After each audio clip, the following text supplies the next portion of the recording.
నేను ఆర్థిక మంత్రి కూడా, మాకు తెలియదు ఈ కమిషన్ అంటే ఏందో, కమిషన్ తీసుకొని బిల్లు ఇచ్చే సిస్టమ్ తెలియదు. కాబట్టి ఇవాళ నేను ఛాలెంజ్ చేసి అడుగుతా ఉన్నా, ఏ ఒక్క కాంట్రాక్టర్ అన్నా, ఇప్పుడు ఈ కాళేశ్వరం ప్రాజెక్ట్ లో ఏ ఒక్క కాంట్రాక్టర్ అన్నా వచ్చి ఈటల గారు మీకు మాకు బిల్లు ఇవ్వండి, మీకు ఇంత కమిషన్ ఇస్తామనే రోజు కాదప్పుడు. ఇవన్నీ కూడా. రెండవది, ఒకవేళ బడ్జెట్ లో ఈ అమౌంట్ సరిపోకపోతే, బడ్జెట్ లో ఈ ఎక్స్పెండిచర్ మీట్ కాకపోతే, దాంట్లో భాగంగానే ఎస్పీ ఒకటి క్రియేట్ చేసాం, మేము స్పెషల్ పర్పస్ వెహికల్ క్రియేట్ చేసినాం, కాళేశ్వరం కార్పొరేషన్ క్రియేట్ చేసినాం. కాళేశ్వరం ప్రాజెక్ట్ కార్పొరేషన్ కి ఆర్థిక శాఖతో సంబంధం లేకుండా ఆ డిపార్ట్మెంట్ వాళ్ళు చైర్మన్ ఉన్నారు, వాళ్లే ప్రణాళిక రచించుకొని వాళ్లే రుణాలు తీసుకున్నారు. రుణాలు తీసుకున్నప్పుడు తప్పకుండా ప్రొజెక్టెడ్ బ్యాలెన్స్ షీట్ ప్రొడ్యూస్ చేయాల్సి అక్కడ ఉంది. కాబట్టి తీసుకున్న కార్పొరేషన్ మన లోన్ ఎట్లా పే చేస్తుందో తెలియాలి. కాబట్టి వాళ్లే ఇచ్చినారు. మేము ఇట్లా ఈ డ్రింకింగ్ వాటర్ అమ్ముకుంటే గింత వస్తుంది, ఇరిగేషన్ ద్వారా గింత వస్తుంది, ఇండస్ట్రీస్ సప్లై అయితే ఇంత వస్తుంది, మాకు సంవత్సరానికి ఇంత వస్తుందని చెప్పి వాళ్ళు ప్రొజెక్ట్ చేసినారు. అట్లా వాళ్ళు లోన్ తీసుకుంటున్నారు, అట్లా వాళ్ళు ఖర్చు పెట్టుకుని తప్ప దానికి ఈటల సంబంధం ఏందో నాకు ఇప్పటికి అర్థం కాలేదు. నవ్వుకుంటాను ఇప్పుడు దాన్ని చూసి. ఇవాళ నన్ను కూడా కమిషన్ కూడా చాలా సార్లు అడగాలని చెప్పి ప్రయత్నం చేసినారు. కానీ వారు ఎందుకో నేను చెప్పిన తర్వాత అసలు ఆ ప్లానింగ్ గానీ, డిజైనింగ్ గానీ, క్వాంటిటీస్ గానీ, క్వాలిటీస్ గానీ, లేకపోతే ఇతరత్ర గానీ మాకేం సంబంధం ఉండదండి. ఇప్పుడు ప్రాజెక్టు మెయింటెనెన్స్ అంతా కూడా వాళ్ళు చేసుకోవాల్సిన అంశం కదా. నీళ్ళు ఎన్ని పెట్టుకోవాలి, ఎన్ని స్టాక్ పెట్టుకోవాలి, ఎన్ని రోజులు పెట్టుకోవాలి, దాని డిశ్చార్జ్ ఎంత, దాని డెప్త్ ఎంత, మాకేం సంబంధం ఉంటుందండి? తర్వాత ప్రాజెక్టులు ఎక్కడ కట్టాలని కూడా ఈటల సంబంధం ఉంటుందా? ప్రాజెక్టుకి ఎక్కడ కట్టాలని ఇరిగేషన్ ఇంజనీర్లు సూచన చేస్తే దానికి అన్ని రకాల పర్మిషన్ వచ్చిన తర్వాత అది కూడా మాకు పంపిస్తారు. క్యాబినెట్ ఆమోదం పొందిన తర్వాతనే అయితే తప్ప లేకపోతే కాదు. భరత్ గారు మీరు ఇంతకుముందు ఒక మంచి మాట చెప్పారు. ఏ ఒక్క చిన్న అంశం కూడా కేసీఆర్ గారు ఆనాడు ముఖ్యమంత్రి ఉన్నప్పుడు క్యాబినెట్ ఆమోదం పొందకుండా చేరండి. ఇంత పెద్ద కాళేశ్వరం ప్రాజెక్ట్ కానీ, లేకపోతే సీతారామ ప్రాజెక్ట్ కానీ, లేకపోతే ఇంకొక ప్రాజెక్ట్ కానీ, లేదా గొర్రెల స్కీమ్ కానీ, ఇంకొక స్కీమ్ కానీ క్యాబినెట్ లో అప్రూవ్ కాకుండా డిసిషన్ తీసుకోరాదు, అమలు చేయరాదు. ఆ సోయి కూడా వాళ్ళకి కనబడతలేదు వాళ్ళకి. ఇక్కడ ఒకటి, ఇప్పుడు ఇవాళ ముఖ్యమంత్రి రేవంత్ రెడ్డి అన్నారు, ఒక్క నోటీస్ ఇస్తేనే ఎందుకంత ఆగమాగం అయిపోతున్నారని అన్నారు. మాకేం ఆగమాగం, వాళ్ళకి ఆగమాగం. దొంగలకు దొంగయావా, మాకేమైంది? మంచిగా నవ్వుకుంటా పోయినా నేనేం ఆగమాగం అవుతుంది? ఆగమవుతుంది వాళ్ళు. ఇలా ఆగమేఘాల మీద ప్రెస్ మీట్ ఇప్పుడు నా మీద గత 1 month గా ప్రెస్ మీట్లు పెట్టిస్తారు. ముఖ్యమంత్రి కార్యాలయం కేంద్రంగా ఆయన మనుషులు స్క్రిప్ట్ రాసిస్తే ఎట్లా తిట్టాలి, ఇట్లా ఎట్లా డిఫేమ్ చేయాలి, ఇదే ఎజెండా పెట్టుకున్నారు.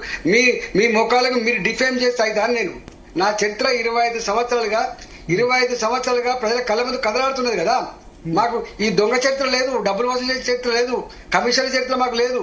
ఎంత మేరకు తెలంగాణ బాగుపడాలి, తెలంగాణ అభివృద్ధి చెందాలన్నటువంటి కోణం తప్ప నిరుద్యోగ యువతకి ఎట్లా సాయం చేయాలి, గరీబోళ్ళకి ఎట్లా సాయం చేయాలి, దవాఖానాల్లో పేషెంట్లకు ఎట్లా ఆదుకోవాలి, మా పిల్లలకు మంచిగా ఎట్లా విద్య నేర్పాలి, ఇది ఎజెండా ఉన్నది తప్ప మాకు ఇంకో ఎజెండా లేదండి. అదే ఇప్పుడు మహేష్ గౌడ్ ఆరోపణ చేశారు, మీరు ఫామ్ హౌస్ లో మీరు హరీష్ రావు కలిశారు అని చెప్పి, మీరు హరీష్ రావు కేసీఆర్ ముగ్గురు ఒకటే లైన్ లో ఉండాలి అని చెప్పి మీరు మ్యాచ్ ఫిక్సింగ్ చేసుకున్నారు అని కాంగ్రెస్ ఆరోపణ చేస్తోంది. ఆ పిచ్చి ఆరోపణలు వాళ్ళకు నేను మొన్ననే ఎక్కడో మీటింగ్ లో చెప్పినాను. అసలు నాయకుల మధ్య సంబంధాలు, ఫోన్ సంభాషణలు కానీ, ఇక్కడ ఫంక్షన్ హాల్లో కలిసినప్పుడు మాట్లాడుకునే గా కల్చర్ కూడా లేకపోతే ఎట్లండి? నేను 100 సార్లు చెప్పిన బుద్ధి ఉండాలి కదా. ఇవాళ రేవంత్ రెడ్డి గారు మేము పాలసీ ప్రకారం కొట్లాడుతున్నామండి. కానీ రేవంత్ రెడ్డి గారు ముఖ్యమంత్రిగా ఎదురుపడ్డప్పుడు తప్పకుండా ముఖ్యమంత్రిగా నమస్కారం పెడతాం. అది సభ్యత, సంస్కారం. రాజకీయ నాయకుడు అంటే ఆ మాత్రం జ్ఞానం లేకపోతే, ఆ మాత్రం గొప్పతనం లేకపోతే ఇంకేముంటుందని చెప్పండి. ఉంటే బయటపెట్టమని చెప్పండి. నువ్వు మొత్తం ఇప్పుడు ఈ ప్రభుత్వం కూడా ఫోన్ ట్యాప్ చేస్తుంది. నీ ఇంటెలిజెన్స్ కదా బలహీనంగా నాడుతున్నా నేను. బయటపెట్టమని చెప్పండి. మా ఫోన్ ట్యాప్ ఉంటే బయటపడమని చెప్పండి. ఏ ఫామ్ హౌస్ లో కలుసుకున్నామో, ఎప్పుడు కలుసుకున్నామో దమ్ముంటే. అంటే మీరు హరీష్ రావు గలవడం ఇదివరకు నా పుట్టినరోజు సందర్భంగా మా ఇంట్లో కలిసినప్పుడు కూడా వివాదం అయింది. అప్పుడు కూడా ఆయన నేను 20 ఏళ్ళు కలిసి పనిచేసినాం. మీకు తెలుసు భరత్. ఆయన నేను 20 ఏళ్ళు కలిసి పనిచేసినాం. నేను ఫ్లోర్ లీడర్ గా, ఆయన డిప్యూటీ ఫ్లోర్ లీడర్ గా పనిచేసిండు తెలంగాణ ఉద్యమంలో. నేను రాజీనామా చేసినప్పుడు కేసీఆర్ గారు ఒక బాధ్యత చెప్పిండు, ఈటల రాజేందర్ ఎట్లా చేసి ఓడగొట్టమని చెప్పి. ఓడగొట్టడానికి ఆయన సర్వశక్తులు ఒడ్డిండు 6 నెలల కాలం పాటు. ఆయనకి ఎంత శక్తి ఉందో, ఎంత డబ్బు ఉందో, ఎన్ని పద్ధతులు ఉన్నాయో, ఎంత అధికారాన్ని వాడుకోవాలో అవన్నీ వాడుకొని నన్ను ఓడగొట్టడానికి ప్రయత్నం చేసిండు. కానీ ఆయనకు ఓటమి తప్పలేదు. నాకు కాదు, నాకు ప్రజలు మంచి విజయాన్ని కట్టబెట్టిండ్రు. అయినా దానికే మళ్ళీ సంబంధాలకి రేపు మళ్ళీ ఏమైనా అవకాశం వచ్చిందనుకోండి, ఆ పార్టీని ఓడగొట్టడానికి నాకే సందర్భం వస్తే ఆయన ఒడగొట్టడానికి తప్పకుండా ప్రయత్నం చేస్తాయి. ఎందుకు చేయని చెప్పండి. ఈటలకు మ్యాచ్ ఫిక్సింగ్ ఉంటాయా? ఈటలకు మీకుంటాయి మ్యాచ్ ఫిక్సింగ్లు, మీకుంటాయి ఆ దొంగ ఒప్పందాలు, మాకెందుకుంటాయండి? బాజాప్తా మాట్లాడతాం, బాజాప్తా యుద్ధం చేస్తాం అవసరం వస్తే తప్ప బేజాప్తా దొంగ పద్ధతులు మా నైజం మా ఒంట్లో మా బ్లడ్ లో లేవండి భరత్ గారు. అదే ఈటలకు వ్యతిరేకంగా బీజేపీలోనే కుట్ర జరుగుతుంది అంటారు. ఇది కొద్దిమంది రేవంత్ కు సన్నిహితులైన నేతలు నోటీసులు ఇప్పించారు, రాష్ట్ర అధ్యక్ష పదవి రాకుండా కరెక్ట్ గా వచ్చే సమయంలో ఇది నోటీసులు ఇప్పించారు అంటున్నారు. సమాచారం ఉంటుంది, ఎవరైతే పేగులు లెక్క పెడతారు, లేకపోతే దేశం నడుతుందండి భరత్ గారు. మేము ఎట్లా కనబడతాం? భారతీయ జనతా పార్టీ గిన్ని రాష్ట్రాలలో అధికారంలో ఉందంటే, భారతీయ జనతా పార్టీ దేశాన్ని పాలిస్తుందంటే, భారతీయ జనతా పార్టీ నాయకత్వంలో దేశ ప్రజల గొప్ప ఎదుగుతుందంటే ఎంత సమాచారం ఉండాలి, ఎంత మెట్టుకులసుకు ఉండాలి, ఎంత షార్ప్ ఉండాలి. మమ్మల్ని పట్టుకొని వీళ్ళ మీద ఆధారపడాల్సిన కర్మ మాకుందా?